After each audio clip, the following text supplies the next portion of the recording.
Viewers, welcome to Techquest. Windows 11 এ রয়েছে brand new start menu design এবং যেখানে পিনড অ্যাপসগুলো সরাসরি স্টার্ট মেনু বাটনে যুক্ত করা থাকে।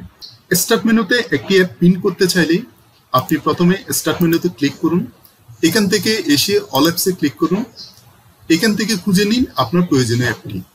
অ্যাপটির উপরে রাইট ক্লিক করুন, তারপর পিন টু স্টার্ট সিলেক্ট করুন। ব্যাকে আসুন, এখানে পিন করা অংশে দেখতে পাবেন আপনার অ্যাপটি প্রদর্শিত হচ্ছে।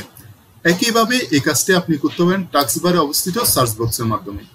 এখানে এসে আপনি আপনার প্রয়োজনীয় অ্যাপের নামটি টাইপ করুন, তারপর অ্যাপের উপর রাইট ক্লিক করুন, পিন টু স্টার্টে ক্লিক করুন।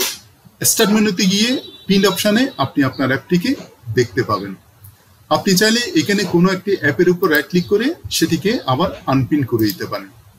এবার কোনো একটি অ্যাপকে যদি আপনার পছন্দের স্থানে দেখতে চান তাহলে সেটিকে ড্রাগ করে এনে ছেড়ে দিন, তাহলে আপনার পছন্দের জায়গায় অ্যাপটিকে দেখতে পাবেন। এবার কোনো অ্যাপকে যদি আপনি গ্রুপ করে দেখতে চান, রাখতে চান, তাহলে সে অ্যাপটিকে অন্য অ্যাপের উপর এনে ছেড়ে দিন, তাহলে দেখতে পাবেন একটি ফোল্ডারের ভিতরে সে অ্যাপসগুলো শো করছে। আপনি চাইলে পুনরায় আবার আগের অবস্থানে নিয়ে যেতে পারেন, ড্রাগ করে এনে বাইরে ছেড়ে দিন। এভাবে অ্যাপসগুলোকে আমরা আবার বাইরে এনে আগের অবস্থানে ফিরিয়ে আনতে পারি।